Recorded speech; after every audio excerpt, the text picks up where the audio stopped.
Hello everyone. आज हम बात करेंगे एसआरबी की कंबाइंड नोटिफिकेशन के बारे में। आप सबने सुना होगा कि एसआरबी ने कंबाइंड नोटिफिकेशन निकाली है जहां पे नेट, एआरएस, एसएमएस और एसटीओ की पोस्ट देखने को मिली है। तो ये जो आपकी एसआरबी की नोटिफिकेशन है, इसमें क्या एग्जाम पैटर्न रहेगा, क्या एलिजिबिलिटी है, कौन कौन से डिसिप्लिन्स वाले लोग इसके लिए अप्लाई कर सकते हैं, ये सारा हम यहाँ पे आज के सेशन में डिस्कस करने वाले हैं। सबसे पहले बात करते हैं कि एसआरबी क्या है। SRB basically stands for agriculture recruitment scientist board. ये किसके अंडर आता है? Department of agriculture research and education, ministry of agriculture and farmers welfare के अंडर आता है।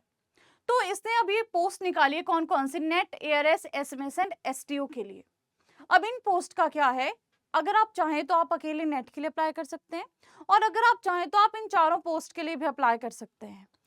जब आप इन चारों पोस्ट के लिए अप्लाई करेंगे तो वहां पे आपको अपना प्रेफरेंस ऑर्डर देना पड़ेगा। जब आप फॉर्म फिल करेंगे वहां पे वो प्रेफरेंस पूछेगा कि आपका नेट के बाद में, या जो भी आपका प्रेफरेंस ऑर्डर है वहां पे आप मेंशन कर सकते हैं। अब बात करते हैं कि इसकी टेंटेटिव डेट्स या इसकी जो इंपॉर्टेंट डेट्स हैं वो क्या हैं। तो इंपॉर्टेंट डेट्स की बात करें, फॉर्म फिलिंग की जो डेट है दैट इज 22 अप्रैल 2025। स्टार्ट हो जाएगा फॉर्म फिल होना 22 अप्रैल से। और अगर हम बात करें कि कब तक आप फॉर्म फिल कर सकते हैं, तो लास्ट डेट है 21 में। बट आपने एक चीज का ध्यान रखना है कि जो फॉर्म फिल है वो स्टार्टिंग में कर देना है, लास्ट के लिए नहीं छोड़ना है फॉर्म, क्योंकि कई बार क्या होता है कुछ इश्यूज आ जाते हैं, तो ऐसा ना हो आपका फॉर्म फिल होने से रह जाए। तो आपने क्या करना है, जो फॉर्म फिलिंग की डेट है जैसे 22 अप्रैल से 21 मई तक है, तो ट्राई करना कि 21 मई से पहले पहले अपना फॉर्म आप फिल कर दीजिए। अब आगे बात करते हैं कि इसमें जो एग्जाम रहता है वो प्री का एग्जाम रहता है और मेंस का एग्जाम रहता है। तो अलग अलग डिपेंड करता है कि आप किस पोस्ट के लिए एग्जाम दे रहे हैं। तो अगर हम प्री के एग्जाम की बात करें तो प्री के एग्जाम की डेट हमारे पास है 2 से 4 सितंबर, और मेंस के एग्जाम की डेट है 7 दिसंबर। तो आपने एक चीज का ध्यान रखना है कि वैसे तो यही डेट्स हैं, पर हो सकता है इन डेट्स में हमें चेंज भी देखने को मिले। तो इसके जो चेंजेस हैं या जो भी सिलेटेड या पर्टेनिंग जो भी इंफॉर्मेशन है वो आपको एसआरबी की वेबसाइट पे ही मिल जाएगी। तो जो एसआरबी की वेबसाइट है आप स्क्रीन पे देख सकते हैं, www.asrb.org.in। ये एसआरबी के लिए वेबसाइट है, यहीं पे जाके आप फॉर्म फिलिंग भी कर सकते हैं, और जो भी फर्दर इंफॉर्मेशन मिलेगी आपको वो भी इसी वेबसाइट पे मिलेगी। अब बात करते हैं, जब हम नेट की बात करें तो नेट है क्या है? NET basically national eligibility test है। ये किस लिए किया जाता है? जैसे अगर आपने लेक्चरर के लिए अप्लाई करना है या असिस्टेंट प्रोफेसर के लिए अप्लाई करना है स्टेट एग्रीकल्चर यूनिवर्सिटीज में या अदर कॉलेजेस में, तो वहां पे ये जो नेट का सर्टिफिकेट है बहुत इंपॉर्टेंट होता है।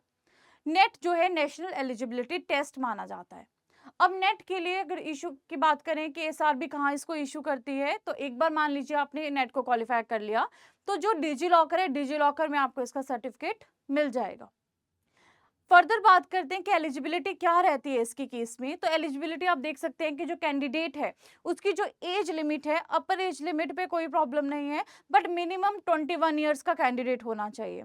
और 21 ईयर्स का भी कब तक? 1 जनवरी 2025 तक।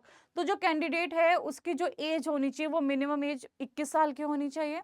अपर एज लिमिट यहाँ पे कोई नहीं है। क्वालिफिकेशन की बात करें कि क्वालिफिकेशन इसमें क्या रहती है, तो इसमें जो क्वालिफिकेशन है वो मास्टर्स डिग्री है या उसके इक्विवेलेंट क्वालिफिकेशन है कंसर्न्ड डिसिप्लिन में। अब ये जो नेट का एग्जाम भी है ना, बहुत सारे डिसिप्लिन में होता है। क्या क्या डिसिप्लिन से हम थोड़ी देर में बात करेंगे। तो उसी डिसिप्लिन में आपकी मास्टर्स डिग्री होनी चाहिए, और वो कब तक कंप्लीट हो जानी चाहिए मास्टर्स डिग्री आपकी? 30 सितंबर 2025 से पहले आपकी डिग्री कंप्लीट हो जानी चाहिए, या 30 सितंबर 2025 तक आपकी डिग्री कंप्लीट हो जानी चाहिए मास्टर्स की, तो आप इस एग्जाम के लिए एलिजिबल हैं।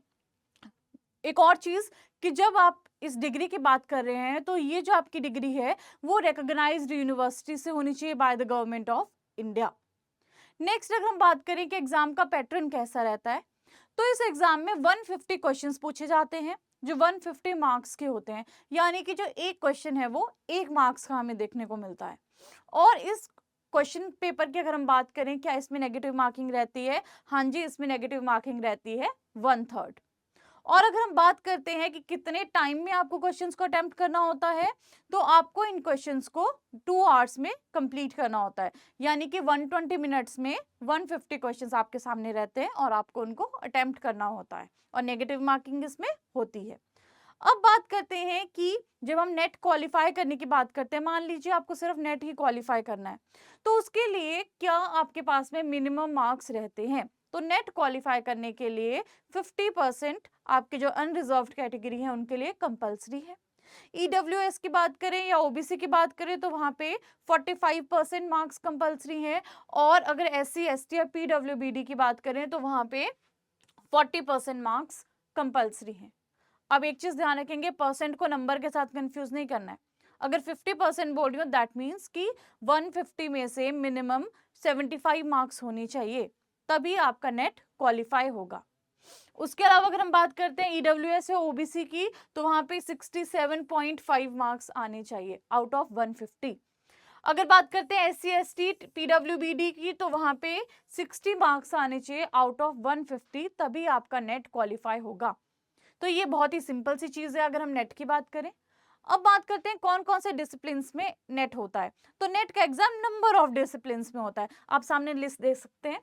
लिस्ट में आप देखेंगे जैसे कि एग्रीकल्चरल बायोटेक्नोलॉजी है, एग्रीकल्चरल एंटोमोलॉजी है, प्लांट पैथोलॉजी है, एग्रीकल्चरल माइक्रोबायोलॉजी है, फ्रूट साइंस है, वेजिटेबल साइंस है, एनिमल न्यूट्रिशन है, एनिमल फिजियोलॉजी है, वेटनरी पैथोलॉजी है, एक्वाकल्चर है, एग्रीकल्चर इकोनॉमिक्स है, एक्सटेंशन है, स्टैटिस्टिक्स है। ये सारी लिस्ट आप देख सकते हैं कि नंबर ऑफ डिसिप्लिन में नेट का एग्जाम होता है।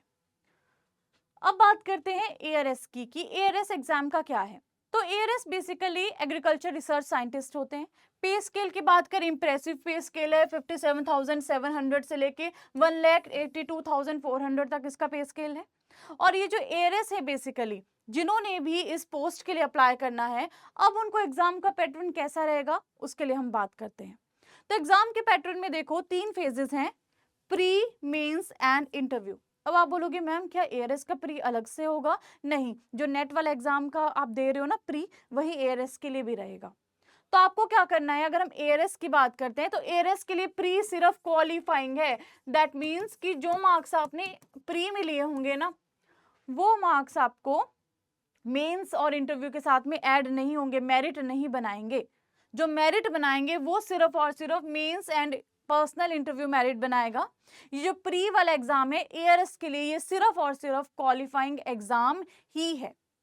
मोर ओवर आपको पता होना चाहिए कि जब हम प्री की बात करें, प्री वाला जो एग्जाम है आपको पता है ऑब्जेक्टिव एग्जाम है, जबकि अगर हम मेंस की बात करते हैं, मेंस वाला डिस्क्रिप्टिव एग्जाम रहेगा। उसमें आपको डिस्क्रिप्शन देनी पड़ेगी क्वेश्चंस की, वो आपका एमसीक्यू बेस्ड नहीं रहेगा।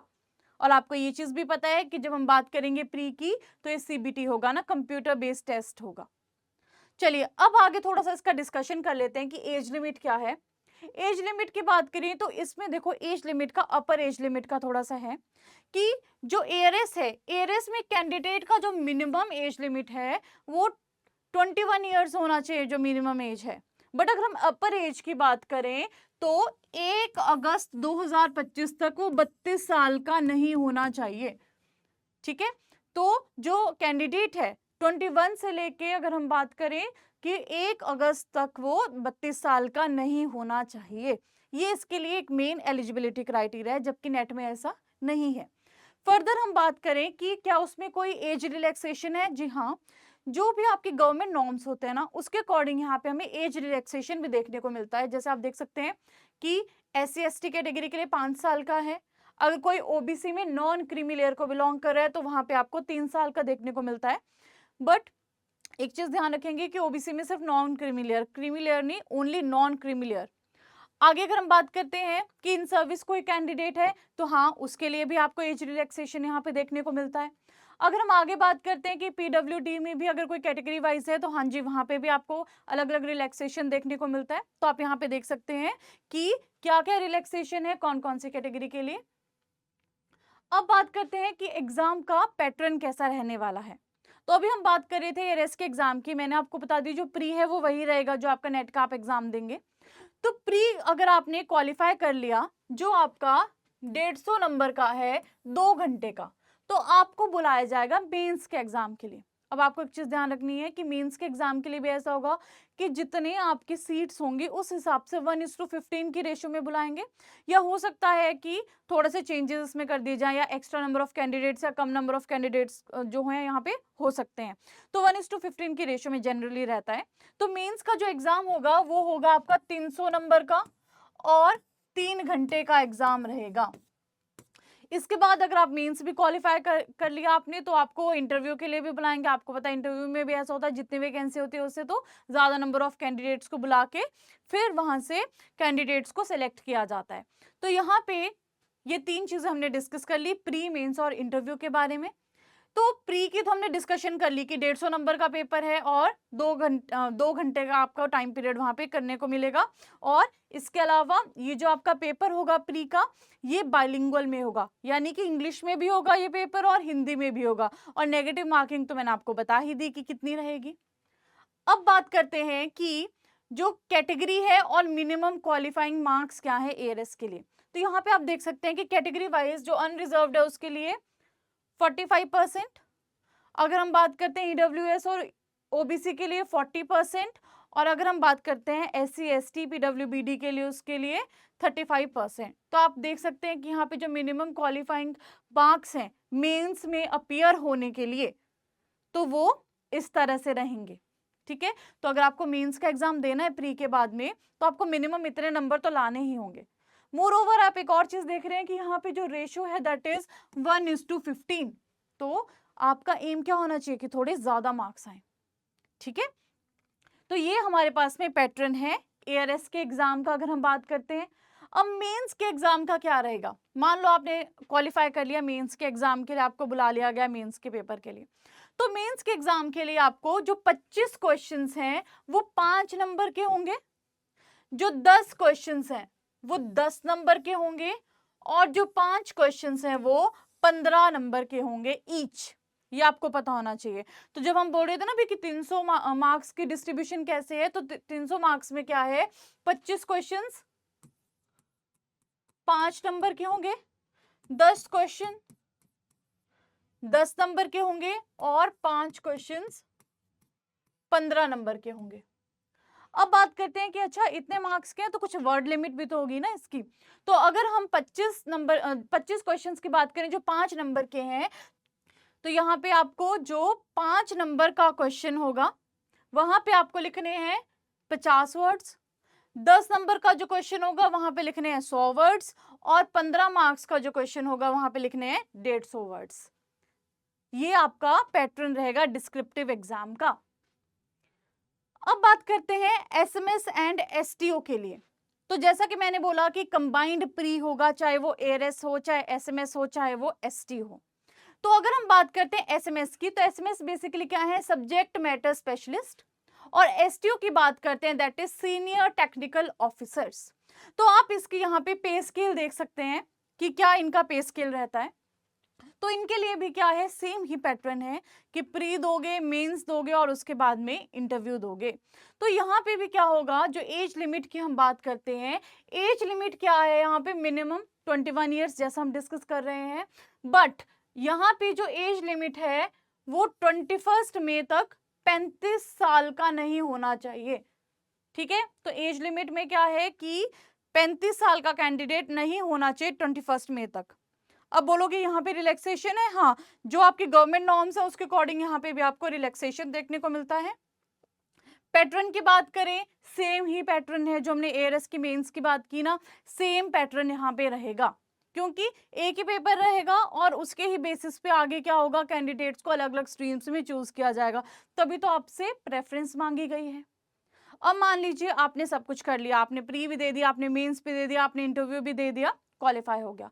मान लीजिए अब यहाँ पे क्या हुआ, कोई टाई कर गया मार्क्स में। तो टाई ब्रेकर यहाँ पे क्या है कि जो आपका कैंडिडेट जिसके मेंस में ज्यादा मार्क्स होंगे उस हायर रैंक पे रखा जाएगा, या फिर अगर मेंस के मार्क्स भी इक्वल हैं तो वो देखेंगे कि किसके मार्क्स प्रिलिमिनरी में सीबीटी में ज्यादा थे। प्रिलिमिनरी वैसे इन सब के लिए सिर्फ क्वालिफाइंग नेचर का ही है, ठीक है। बट यहाँ पे अगर किसी का टाई हो जाता है, मेंस में भी टाई हो जाता है, तो सीबीटी के मार्क्स को देखा जाएगा। ये आपका रूल है फॉर टाई ब्रेकर। डॉक्यूमेंट्स की अब बात कर लेते हैं कि आप फॉर्म फिलिंग करोगे तो आपको कुछ डॉक्यूमेंट्स को रेडी रखना पड़ेगा। जैसे फॉर एग्जांपल आपको पता होना चाहिए जो आपका मेरिट, जो मैट्रिकुलेशन सर्टिफिकेट है, 10th का सर्टिफिकेट है, वहाँ पे आपका क्या नाम है, आपके फादर का वहाँ पे क्या नाम है, आधार कार्ड आपको रेडी रखना है। उसके अलावा जो भी आपके रिक्वायर्ड सर्टिफिकेट्स हैं वो आपके पास में होने चाहिए। मास्टर्स डिग्री का सर्टिफिकेट होना चाहिए, या डॉक्टर्स डिग्री है तो डॉक्टरेट का सर्टिफिकेट होना चाहिए। जो आपकी रिसेंट फोटो है उसकी स्कैन्ड कॉपी होनी चाहिए। थंब इम्प्रेशन आपको रेडी रखना है पेपर के ऊपर। और आपको एक चीज ध्यान रखनी है, जो आप पासपोर्ट साइज फोटो वहां पे लगाओगे ना, उसका जो बैकग्राउंड है वो क्लियर होना चाहिए, और वो सिर्फ व्हाइट बैकग्राउंड के अगेंस्ट ही आपने वो फोटो लेनी है। यहाँ पे कुछ आपको स्पेसिफिकेशंस दी है कि जेपीजी फॉर्मेट में होना चाहिए, 200 KB का होना चाहिए मैक्सिमम साइज। उस चीज को आप ध्यान में रखेंगे, और ये सारी चीजों को पहले ही, फॉर्म भरने से पहले ही इन चीजों को आपको रेडी रखना है। उसके आगे बात करें कि आपको एक ईमेल आईडी है उसको सेव करके रखना है, उससे आपको हमेशा चेक करते रहना है मेल से। एक बार आपने फॉर्म फिल कर दिया उसके बाद में, तो ईमेल आईडी आपने ध्यान रखनी है। यहाँ पे मैंने हाईलाइट भी किया है, NET ARS SMS STO, SMS TO है ना, तो ये ध्यान रखना। 2025@asrb.org.in इस ईमेल आईडी को आपने सेव रखना है। NET ARS SMS TO 2025@asrb.org.in, ताकि अगर आपको गलती से जो मेल आया है अगर वो स्पैम फोल्डर में चला गया तो आप उसको देख सकें। इसीलिए इस ईमेल आईडी को आपने सेव कर लेना है।